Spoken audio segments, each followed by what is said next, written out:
घर्षण बल दो सतहों के बीच उत्पन्न होता है जो एक दूसरे के संपर्क में आती हैं और रगड़ती हैं। यह बल गति के विपरीत दिशा में कार्य करता है, गति को धीमा या रोकने की कोशिश करता है। घर्षण बल गति का विरोध करता है। सतहों के बीच संपर्क क्षेत्र जितना अधिक होगा, घर्षण बल उतना ही अधिक होगा। घर्षण बल सतहों की बनावट और उन पर लगने वाले बल पर निर्भर करता है। ईएमएफ या विद्युत प्रेरक बल वह संभावित अंतर है जो किसी सर्किट में चार्ज को स्थानांतरित करने के लिए जिम्मेदार होता है। यह कोई बल नहीं है, बल्कि एक ऊर्जा स्रोत है जो इलेक्ट्रॉनों को गतिमान करता है। ईएमएफ के स्रोत में बैटरी शामिल है। ईएमएफ के स्रोत में जनरेटर शामिल है। ईएमएफ के स्रोत में सौर सेल और थर्मोकपल शामिल हैं। जब एक कंडक्टर को चुंबकीय क्षेत्र में ले जाया जाता है तो उसमें ईएमएफ प्रेरित होता है। यह फैराडे के नियम द्वारा समझाया गया है। फैराडे का नियम कहता है कि प्रेरित ईएमएफ चुंबकीय प्रवाह के परिवर्तन की दर के बराबर होता है।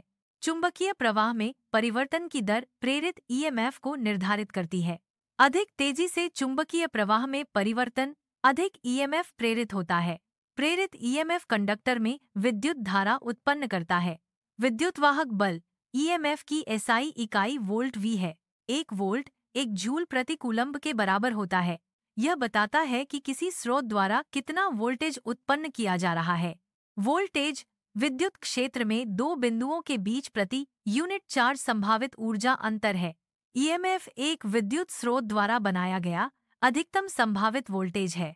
स्थैतिक बिजली में घर्षण बल की मदद से ही ईएमएफ उत्पन्न होता है। कंबल या स्वेटर को तेजी से रगड़ने से ईएमएफ का असर होता है। जब हम किसी संवाहक वस्तु को छूते हैं तो छोटा सा झटका लगता है। यह ईएमएफ का ही असर है। घर्षण बल इलेक्ट्रॉनों को एक सतह से दूसरी सतह पर स्थानांतरित करता है। इलेक्ट्रॉनों का यह स्थानांतरण इलेक्ट्रोस्टैटिक चार्ज बनाता है, जिससे ईएमएफ उत्पन्न होता है। ईएमएफ या इलेक्ट्रोमोटिव बल वह बल है जो इलेक्ट्रॉनों को एक सर्किट में धकेलता है। ईएमएफ का उपयोग सभी विद्युत सर्किट में होता है, जिसके बिना कोई भी इलेक्ट्रिक डिवाइस काम नहीं कर सकता।